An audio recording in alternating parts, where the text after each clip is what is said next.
ಅತ್ಯಂತ ಸಂತೋಷವಾಗ್ತಿದೆ ಇವತ್ತಿನ ಈ ಕಾರ್ಯಕ್ರಮದಲ್ಲಿ ಭಾಗವಹಿಸಲಿಕ್ಕೆ. ನಾನು ಕರ್ನಾಟಕ ಹೋಟೆಲ್ ಕಾರ್ಮಿಕ ಸಂಘದ ಅಧ್ಯಕ್ಷರನ್ನು ಮತ್ತು ಸರ್ವ ಸದಸ್ಯರನ್ನು ಬಹುಶಃ ವಿಶೇಷವಾಗಿ ಅಭಿನಂದಿಸ್ತೇನೆ. ಒಂದು ಯಾಕೆ ಅಂತ ಹೇಳಿದರೆ, ಈ ತಳಮಟ್ಟದ ವರ್ಗದನ್ನು ಒಟ್ಟುಗೂಡಿಸಿಕೊಂಡು ಸಂಘಟಿತವಾದ ಒಂದು ಬೇಡಿಕೆ ನೀಡುವ ಮೂಲಕ ಸರ್ಕಾರದ ಈಗಿರುವಂಥ ಸವಲತ್ತುಗಳನ್ನು ಅವರಿಗೆ ಹೇಗೆ ಮುಟ್ಟಿಸಬೇಕಂತೇಳಿ ಈ ರೀತಿಯ ಲೇಬರ್ ಕಾರ್ಡ್ ಮುಖಾಂತರ ಕಾರ್ಡನ್ನು ಮಾಡಿ ಇದ್ದಂಥ ಸವಲತ್ತು ಮುಟ್ಟಿಸುವಂಥ ಒಂದು ಕಾರ್ಯಕ್ರಮ. ಅದರ ಜೊತೆಯಲ್ಲಿ ಇನ್ನು ನಮಗೆ ಯಾವುದೆಲ್ಲ ಬೇಕು, ಏನು ಇವತ್ತು ಸಮಸ್ಯೆ ಇದೆ, ಇನ್ನು ಯಾವುದೆಲ್ಲ ಸವಲತ್ತು ನಮಗೆ ಬೇಕಾಗ್ಬೋದು ಚರ್ಚಿಸಿಕೊಂಡು ಇದನ್ನು ಕೂಡ ಸರ್ಕಾರ ಮತ್ತು ಜನಪ್ರತಿನಿಧಿ ಮುಂದಿಡುವಂಥ ಒಂದು ಯೋಚನೆ.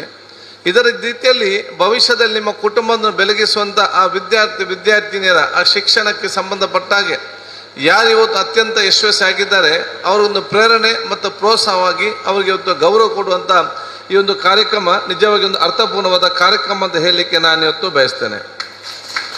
ಪ್ರತಿಯೊಂದು ದುಡಿಮೆಗೆ ಅದರದ ಗೌರವ ಇದೆ. ದುಡಿಮೆಯಲ್ಲಿ ಸಣ್ಣದು ಮತ್ತು ಚಿಕ್ಕದು ಮತ್ತು ದೊಡ್ಡದಂತ ಯಾವುದಿಲ್ಲ. ಪ್ರತಿಯೊಂದು ತಾವೇನು ಕೆಲಸ ಮಾಡ್ತೀರಾ ಅದಕ್ಕೆ ವಿಶೇಷವಾದ ಗೌರವ ಇದೆ ಅಂತ ಹೇಳಲಿಕ್ಕೆ ನಾನು ಇವತ್ತು ಬಯಸ್ತೇನೆ. ಯಾಕೆಂತ ಹೇಳಿದರೆ ನಿಮ್ಮ ಕೆಲಸ ಅದು ನೀವು ಚಾಕಚಕ್ಯತೆ ಅಲ್ಲದೆ, ನೀವು ಅದರಲ್ಲಿ ಪರಿಣಿತರಲ್ಲದೆ ಇನ್ನು ಎಷ್ಟೇ ದೊಡ್ಡವನು ಬಂದರೂ ಕೂಡ ನಿಮ್ಮ ಆ ಚಾಕಚಕ್ಯತೆ ಮತ್ತು ನಿಮ್ಮ ಈ ರೀತಿಯ ಕೆಲಸಗಳನ್ನು ಇನ್ನೊಬ್ಬರಿಂದ ಮಾಡಲಿಕ್ಕೆ ಇವತ್ತು ಸಾಧ್ಯವಿಲ್ಲ. ಅದಕ್ಕಾಗಿ ಸಮಾಜದಲ್ಲಿ ಒಟ್ಟಾಗಿ ನಾವು ನೋಡುವಾಗ ಬೇರೆಯವರ ದೊಡ್ಡ ದೊಡ್ಡ ಮಟ್ಟದ ಆ ಉದ್ಯೋಗ ಎಷ್ಟು ಅಗತ್ಯ ಇದೆಯಾ, ನಿಮ್ಮ ಆ ಮಟ್ಟದ ಉದ್ಯೋಗ ಮತ್ತು ಕೆಲಸ ಕೂಡ ಸಮಾಜದ ಮುಖ್ಯವಾಹಿನಿಗೆ, ಸಮಾಜದ ಬೆಳವಣಿಗೆಗೆ, ಬಲಿಷ್ಠದ ಭಾರತಕ್ಕೆ ಅಷ್ಟೇ ಪ್ರಮುಖವಾದ ಒಂದು ಉದ್ಯಮ ಮತ್ತು ಅದು ಕೆಲಸ ಮತ್ತು ಕಾರ್ಮಿಕತೆ ಕೆಲಸ ಹೇಳಲಿಕ್ಕೆ ನಾನು ಇವತ್ತು ಬಯಸಿ, ಯಾರೆಲ್ಲ ತಾವು ಇವತ್ತು ಇದ್ದೀರಾ ನಿಮ್ಮ ಸ್ವಾಭಿಮಾನ ಮತ್ತು ನಿಮ್ಮ ಒಂದು ಗೌರವ ಬದುಕನ್ನು ನಾವು ಮೆಚ್ಚಿಸಿ ನಿಮ್ಮೆಲ್ಲ ಅಭಿನಂದನೆ ಶುಭಾಶಯ ಸಲ್ಲಿಸಲಿಕ್ಕೆ ನಾನು ಇವತ್ತು ಬಯಸ್ತೇನೆ. ಬಹುಶಃ ಹೋಟೆಲ್ ಅಂತ ಹೇಳಿದರೆ, ಹೋಟೆಲ್ ಕಾರ್ಮಿಕರ ಸಂಘ ಅಂತ ಹೇಳಿದರೆ, ಯಾಕಂತ ಹೇಳಿದರೆ ಹೋಟೆಲ್ ಅಂತ ಹೇಳಿದರೆ ನಮಗೆಲ್ಲ ಅತ್ಯಂತ ಇವತ್ತು ಗೌರವ ಕರ್ನಾಟಕ ಕರಾವಳಿ ಪ್ರದೇಶದವರಿಗೆ, ಮಂಗಳೂರು ಮತ್ತು ಉಡುಪಿಯವರಿಗೆ. ಯಾಕಂತ ಹೇಳಿದರೆ ನೀವು ವಿಶ್ವದ ಯಾವುದೇ ಪ್ರದೇಶಕ್ಕೆ ಹೋದರೂ ಕೂಡ ಕರಾವಳಿ ಪ್ರದೇಶದ ಒಂದು ಹೋಟೆಲ್ ತಿಂಡಿ ಊಟ ಇದ್ದೇ ಇದೆ. ಮತ್ತು ಇಡೀ ರಾಜ್ಯ ಅಲ್ಲ, ರಾಷ್ಟ್ರ ಅಲ್ಲ, ಎಲ್ಲ ರಾಷ್ಟ್ರಗಳು ಕೂಡ ಕರ್ನಾಟಕ ಮಂಗಳೂರು ಮತ್ತು ಉಡುಪಿಯ ತಿಂಡಿ ಅಂತ ಹೇಳಿದರೆ ಹೆಚ್ಚಿನ ಬಹುಶಃ ಇವತ್ತು ಅದಕ್ಕೆ ಹೆಚ್ಚಿನ ಒಂದು ಮಹತ್ವ ಕೂಡ ಇವತ್ತು ಇರ್ತದೆ. ಅದೇ ರೀತಿ ಬೇರೆ ಆ ಒಂದು ಪ್ರದೇಶಕ್ಕೆ ಅನುಗುಣವಾಗಿ ಅಲ್ಲಿಯ ಪರಿಸರಕ್ಕೆ ಅನುಗುಣವಾಗಿಯೂ ಕೂಡ ಇವತ್ತು ಆ ಜಿಲ್ಲೆಗೆ ಸೀಮಿತವಾಗಿ, ರಾಜ್ಯಕ್ಕೆ ಸೀಮಿತವಾಗಿ ಹೋಟೆಲ್ ಇವತ್ತು ಉದ್ಯಮ ಪ್ರಾರಂಭ ಇವತ್ತು ಆಗಿದೆ. ಆದ ಕಾರಣ ಇವತ್ತು ಜನಜೀವನದಲ್ಲಿ ಯಾರು ಇವತ್ತು ವರ್ಗ ಇದ್ದಾರೆ, ಯಾರು ಜನಸಾಮಾನ್ಯ ಇದ್ದಾರೆ, ಯಾರು ಪ್ರವಾಸಿಗರಿದ್ದಾರೆ, ಅವರೆಲ್ಲರೂ ಕೂಡ ಅತ್ಯುತ್ತಮವಾದ ರುಚಿಕರವಾದ ಊಟವನ್ನು ಕೊಟ್ಟು ಬಹುಶಃ ಅವರ ಸಂತೋಷದಿಂದ ಅವರ ಜೀವನ ಸಾಗಿಸಲಿಕ್ಕೆ ತಮ್ಮದೇ ಆದ ಕೊಡುಗೆಯನ್ನು ಹೋಟೆಲ್ ಕಾರ್ಮಿಕರು ಕೊಟ್ಟಿದ್ದಾರೆ, ಪರೋಕ್ಷವಾಗಿ ಸಹಕಾರ ಕೊಟ್ಟಿದ್ದಾರೆ ಅಂತ ಹೇಳಲಿಕ್ಕೆ ನಾನು ಇವತ್ತು ಬಯಸ್ತೇನೆ. ಆದ ಕಾರಣ ಬಹುಶಃ ನಿಮ್ಮೆಲ್ಲ ನಾನು ಇವತ್ತು ಅಭಿನಂದಿಸಿಕೊಂಡು ಬಹುಶಃ ಏನೆಲ್ಲ ಇವತ್ತು ಬಹುಶಃ ನಿಮಗೆ ಇವತ್ತು ಬಹುಶಃ ಈ ಸರ್ಕಾರ ಸವಲತ್ತಿದೆ ಅದನ್ನು ಮುಟ್ಟಿಸುವಂಥ ಕೆಲಸ ಮತ್ತು ಮುಂದಿನ ದಿನಗಳಲ್ಲಿ ಯಾವ ರೀತಿಯಿಂದ ನಾವು ಬೇರೆ ಬೇರೆ ಆ ಯೋಜನೆ ಹಮ್ಮಿಕೊಳ್ಬೇಕು ಅದನ್ನು ನಾವು ನಿಮ್ಮ ಜೊತೆ, ನಿಮ್ಮ ಸಂಘ ಮತ್ತು ನಮ್ಮ ಕಾರ್ಮಿಕ ಸಚಿವ ಜೊತೆ ಸಮೇತ ಒಂದು ಮೀಟಿಂಗ್ ಮಾಡಿ ನಿಮ್ಮ ಏನೆಲ್ಲ ಬೇಡಿಕೆ ಇದೆ ಮತ್ತು ಏನೆಲ್ಲ ಸಮಸ್ಯೆ ಇದೆ ಅದನ್ನು ಚರ್ಚಿಸಿ ಸರ್ಕಾರ ಮತ್ತು ಕಾರ್ಮಿಕ ಇಲಾಖೆಗೆ ಏನೆಲ್ಲ ಪ್ರಯೋಜನ ತರ್ಬೋದು ಅಂತೇಳಿ ಇವತ್ತು ನಾವು ಆಲೋಚನೆ ಮಾಡಿಕೊಂಡು ನಿಮ್ಮ ಬೇಡಿಕೆಗೆ ಪೂರಕವಾಗಿ ಕೆಲಸ ಮಾಡಲಿಕ್ಕೆ ನಿಮ್ಮ ಜೊತೆ ನಾನು ಇದ್ದುಕೊಂಡು ನಿಮಗೆ ನಾನು ಅದನ್ನು ಮುಂದುವಲ್ತನ ವಹಿಸ್ತೇನೆ ಅಂತ ಹೇಳಲಿಕ್ಕೆ ನಾನು ಇಚ್ಛಿಸುವಂಥದ್ದು. ಸರ್ಕಾರ ಬಹುಶಃ ಈಗಾಗಲೇ ಕಳೆದ ಅಧಿವೇಶನದಲ್ಲಿ ಹಲವಾರು ಎಲ್ಲರಿಗೆ ಬಹುಶಃ ನಿಮ್ಮನ್ನು ಕೂಡ ಸೇರಿಸ್ತಂದು ಇರಬೇಕು ಎಲ್ಲರಿಗೆ. ಯಾಕಂತ ಹೇಳಿದರೆ ಅದು ನಮ್ಮ ಮೆಕ್ಯಾನಿಕಲ್ಗೆ ಇರಲಿ, ಶಾಮಿಯಾನಿರಿ, ಮೈಕಿನವರಿಗೆ ಅದರಲ್ಲಿ ಇವರೇ ಯಾಕೆ ಸೇರಲಿಲ್ಲ? ಆ ಒಂದು ಯೋಜನೆ ಬಂತಲ್ಲ,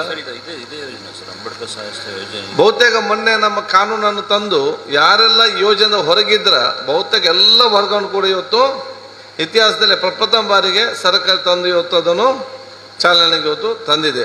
ಇದಕ್ಕಿಂತ ಇದರ ಸವಲತ್ತನ್ನು ಪಡ್ಕೊಳ್ಳಿ. ಇನ್ನು ಮುಂದೆ ನಿಮಗೆ ಇರುವಂಥ ಸಮಸ್ಯೆಗಳು ಚರ್ಚೆ ಮಾಡಿಕೊಂಡು ಹೆಚ್ಚಿನ ಏನಾದರೂ ಅದರಲ್ಲಿ ನಮ್ಮಿಂದ ಏನಾದರೂ ಸರ್ಕಾರ ಏನಾದರೂ ಅದರಲ್ಲಿ ಯೋಜನೆ ತರಬೇಕಾದಲ್ಲಿ ನಿಮ್ಮ ಮತ್ತು ಕಾರ್ಮಿಕ ಸಚಿವ ಮುಂದೆ ಕೂತ್ಕೊಂಡು ನಾವು ಚರ್ಚೆ ಮಾಡಿ ಅದು ಅನುಸರಣೆ ಮಾಡಲಿಕ್ಕೆ ನಮ್ಮೆಲ್ಲ ಪ್ರಯತ್ನ ಮಾಡುವ. ನಾನು ಹೋಟೆಲ್ ಕಾರ್ಮಿಕ ಸಂಘ ಈ ಒಂದು ಇನಿಷಿಯೇಟಿವ್ ಮತ್ತು ಮುಂದಾಳತ್ವ ವಹಿಸೋಕ್ಕೆ ಅಭಿನಂದಿಸಿ ನಾನು ಶುಭಾಶಯ ಸಲ್ಲಿಸ್ತೇನೆ. ಅದರಲ್ಲಿ ಕೂಡ ತಾವು ಇವತ್ತು ವಿದ್ಯಾರ್ಥಿನಿಗೆ ತಾವು ಹೆಚ್ಚಿನ ಅಂಕ ಪಡೆದಂಥ ಅವರಿಗೆ ಇವತ್ತು ಗೌರವಿಸಿದ್ದೀರಿ. ಅದು ಅವರಿಗೆ ಗೌರವ ಮಾತ್ರ ಅಲ್ಲ, ನಿಮ್ಮ ಈ ಕಾರ್ಮಿಕ ಸಂಘದಲ್ಲಿ ಮತ್ತು ಕಾರ್ಮಿಕರು ದುಡಿಯೋವರೆಗೆ ಯಾರಿದ್ದಾರ ಅವ್ರು ಯಾರೆಲ್ಲ ಮಕ್ಕಳು ಇವತ್ತು ಕಲಿತಾ ಇದ್ದಾರೆ ಅವ್ರಿಗೆಲ್ಲರಿಗೂ ಕೂಡ ಮತ್ತು ಪ್ರೋತ್ಸಾಹ ಮತ್ತು ಪ್ರೇರಣೆ ಕೊಡುವಂಥ ಒಂದು ಪ್ರೋತ್ಸಾಹ ಧನ ಅಂತ ಹೇಳಲಿಕ್ಕೆ ನಾನು ಇವತ್ತು ಬಯಸ್ತೇನೆ. ಇವತ್ತು ಆ ಸಹೋದರ ಯಾರು ಉತ್ತಮವಾಗಿ ಇವತ್ತು ಮಾರ್ಕ್ ಪಡೆದಿದ್ದಾರೆ ಮುಂದಿನ ದಿನಗಳಲ್ಲಿ ಅತ್ಯುನ್ನತ ದೊಡ್ಡ ಸ್ಥಾನಕ್ಕೆ ಹೋಗುವಂಥ ಅವಕಾಶ ಆಗ್ತದೆ. ಅದಕ್ಕೆ ನಾನು ಎಲ್ಲರಿಗೂ ಕೂಡ ಹೇಳ್ತಾ ಇದ್ದೇನೆ, ನಿಮ್ಗೆ ಕೂಡ ಹೇಳೋದಿಷ್ಟೇ, ಸಮಸ್ಯೆ ನಿಮಗೆ ನೂರಾರು ಇರ್ಬೋದು, ನೂರಾರು ಸಮಸ್ಯೆ ಇರ್ಬೋದು. ನಿಮ್ಮ ಎಲ್ಲ ಸಮಸ್ಯೆಗಳನ್ನು ಯಾವುದೇ MP, ಯಾವುದೇ MLA, ಯಾವುದೇ ಮಂತ್ರಿಗಳಿಂದ, ಯಾವುದೇ ಪ್ರಧಾನಮಂತ್ರಿಯಿಂದ, ಯಾವುದೇ ಮುಖ್ಯಮಂತ್ರಿ, ನಿಮ್ಮ ಒಂದು ಮನೆಯ ಎಲ್ಲ ಸಮಸ್ಯೆಯನ್ನು ಬಗೆಹರಿಸಲಿಕ್ಕೆ ಯಾರಿಂದಲೂ ಕೂಡ ಸಾಧ್ಯವಿಲ್ಲ. ಸರ್ಕಾರ, ಜನಪ್ರತಿನಿಧಿಗಳು ಸರ್ಕಾರ ಕೂಡ ಸವಲತ್ತುಗಳನ್ನು ನಿಮ್ಮ ಮನೆಗೆ ಮುಟ್ಟಿಸ್ಬೋದು. ಸರ್ಕಾರ ಕೂಡ ಸವಲತ್ತುಗಳನ್ನು ಮನೆಗೆ ಮುಟ್ಟಿಸ್ಬೋದು. ಅದು ಎಲ್ಲರಿಗೂ ಒಂದೇ ರೀತಿ ಕೊಡುವಂಥದ್ದು. ಸಮಸ್ಯೆ ಒಬ್ಬೊಬ್ಬರಿಗೆ ಒಂದೊಂದು ಸಮಸ್ಯೆ ಇದೆ. ಆದರೆ ನಿಮಗಿರುವ ಎಲ್ಲ ಸಮಸ್ಯೆಯನ್ನು ದೂರ ಮಾಡುವ ಶಕ್ತಿ ಇದ್ದರೆ ಅದು ನಿಮ್ಮ ಮಕ್ಕಳಿಗೆ ಮಾತ್ರ ಇದೆ. ಅವರಿಗೆ ಉತ್ತಮವಾದ ಶಿಕ್ಷಣ ಕೊಡಿ, ಅವ್ರ ವಿಶ್ವಾಸ ಇರಿ. ಎಷ್ಟೇ ಕಷ್ಟ ಆದರೂ ಕೂಡ ದೊಡ್ಡ ಸ್ಥಾನಕ್ಕೆ ಹೋಗಿ ಅವರು ಕಲಿತು ಬಂದಂಥ ಸಂದರ್ಭದಲ್ಲಿ ನಿಮ್ಮಲ್ಲಿ ಪ್ರತಿಯೊಂದು ಮನೆ ಎಲ್ಲ ಕಷ್ಟಗಳನ್ನು ದೂರ ಮಾಡುವಂಥ ಕೆಲಸ ಖಂಡಿತವಾಗಿ ಮಾಡ್ತಾರೆ ಎಂಬ ವಿಷಯ ಖಂಡಿತವಾಗಿ ಇರುವಂಥದ್ದು. ಅದಕ್ಕೆ ತಾವೆಲ್ಲರೂ ಕೂಡ ಮಗ ಇರಲಿ ಮಗಳು ಇರಲಿ ಒಂದಲ್ಲೊಂದು ಸ್ಥಾನಕ್ಕೆ ತಗೊಂಡು ಹೋಗುವಂಥ ದೊಡ್ಡ ಮಟ್ಟದ ಆ ಒಂದು ಛಲ ನಿಮ್ಮತ್ತೆಲ್ಲ ಇರಬೇಕಂತ ಹೇಳಲಿಕ್ಕೆ ನಾನು ಇಚ್ಛಿಸ್ತೇನೆ. ಏನೇ ಸಮಸ್ಯೆ ಇದ್ರೂ ಕೂಡ ನಿಮ್ಮ ಮಕ್ಕಳ ಶಿಕ್ಷಣಕ್ಕೆ ಕಷ್ಟ ಆಗಬಾರ್ದ ರೀತಿಯಲ್ಲಿ ನೀವು ನೋಡಿಕೊಳ್ಳುವಂಥ ಅವಕಾಶ ಆಗಬೇಕು. ಅದಕ್ಕೆ ನಿಮಗೆ ಛಲ ಇರಬೇಕು. ಇವತ್ತು ನಮ್ಮನ್ನೆಲ್ಲ ಪ್ರೀತಿಪೂರ್ವಕ ಕರೆದಿದ್ದೀರಿ. ಯಾಕೆ ಕರೆದಿದ್ರಿ? ಒಂದು, ನಾನು ಶಾಸಕನಾಗಿದ್ದೆ, 5 ಸಾರಿ ಶಾಸಕನಾದೆ, 4 ಇಲಾಖೆ ಮಂತ್ರಿ ಆದೆ, ಪ್ರತಿಪಕ್ಷ ಉಪನಾಯಕನಾದೆ, ಈಗ ನಾನು ರಾಜ್ಯದ ವಿಧಾನಸಭೆ ಸಭಾಧ್ಯಕ್ಷನಾಗಿದ್ದೇನೆ. 30-35 ವರ್ಷಗಳ ಹಿಂದೆ ನಿಮ್ಮ ಮಕ್ಕಳಾಗಿ ನಾವು ಕೂಡ ಅಲ್ಲಿ ಕೂತ್ಕೊಂಡು ಬೇರೆಯವರ ಕಾರ್ಯಕ್ರಮ ನೋಡ್ತಾ ಇದ್ದೆವು. ನಿಮ್ಮ 35 ವರ್ಷಗಳ ಹಿಂದೆ ನಿಮ್ಮ ಮಕ್ಕಳಾಗಿ ಅಲ್ಲಿ ಕೂತ್ಕೊಂಡ UT ಖಾದರ್ ಇವತ್ತು ಕರ್ನಾಟಕ ರಾಜ್ಯದ ವಿಧಾನಸಭೆ ಸಭಾಧ್ಯಕ್ಷನಾಗದಾದ್ರೆ ಅದು ದೇವರು UT ಖಾದರ್ಗೆ ಮಾತ್ರ ಅಲ್ಲ, ನಿಮ್ಮೆಲ್ಲ ಮಕ್ಕಳಿಗೆ ಕೂಡ ಶಕ್ತಿ ಕೊಟ್ಟಿದ್ದಾರೆ. ನಮ್ಗಿಂತ ದೊಡ್ಡ ಸ್ಥಾನಕ್ಕೆ ನಿಮ್ಮ ಮಕ್ಕಳು ಹೋಗ್ಬೇಕಂತ ನಮ್ಮ ಆಶೆ ಮತ್ತು ಪ್ರಾರ್ಥನೆ ಅಂತ ಹೇಳಲಿಕ್ಕೆ ನಾನು ಇವತ್ತು ಬಯಸ್ತೇನೆ.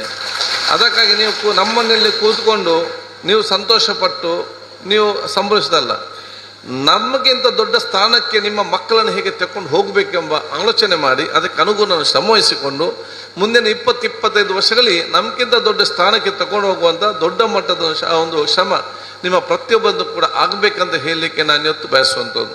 ಆದ ಕಾರಣ ಈ ಸಮಾಜಕ್ಕೆ, ಈ ದೇಶಕ್ಕೆ ದೊಡ್ಡ ಕೊಡುಗೆಯಾಗಿ ಅಥವಾ ಕಾಣದ ಕೈಗಳಿಗಾಗಿ ಇವತ್ತು ಅಭಿವೃದ್ಧಿಗೆ ಪೂರಕವಾಗಿ ಇರುವಂಥ ತಮ್ಮ ಕೆಲಸವನ್ನು ನಾವು ಇವತ್ತು ಗೌರವಿಸಿ ಅದು ನಾವು ಮಣ್ಣನ್ನು ಬರೆದುಕೊಂಡು ಬಹುಶಃ ಮುಂದಿನ ದಿನಗಳಲ್ಲಿ ಎಲ್ಲ ಸಮಸ್ಯೆ ದೂರ ಆಗುವಂಥ ಅವಕಾಶ ಆಗಲಿ ನಾನು ಕೇಳಿಕೊಳ್ತಾ ನಿಮಗೆಲ್ಲರಿಗೂ ನನ್ನ ಶುಭಾಶಯ ಇವತ್ತು ಸಲ್ಲಿಸಿಕೊಂಡು ಮತ್ತೊಮ್ಮೆ ನಿಮ್ಮ ಅಧ್ಯಕ್ಷರಿಗೆ ಅಭಿನಂದನೆ ಸಲ್ಲಿಸಿ ನಾನು ಬೆಂಗಳೂರಲ್ಲಿದ್ದಾಗ ಒಂದು ದಿವಸ ನೀವು ಫಿಕ್ಸ್ ಮಾಡಿ ಮಂತ್ರಿಗಳ ಜೊತೆ ಕೂತ್ಕೊಂಡು ಚರ್ಚೆ ಮಾಡಿಕೊಂಡು ಮುಂದೆ ಹೋಗೋದು ಹೇಳಿಕೊಳ್ತಾ ನನ್ನ ಮಾತು ಮುಗಿಸ್ತೀನಿ. ಜೈ ಹಿಂದ್, ಜೈ ಕರ್ನಾಟಕ.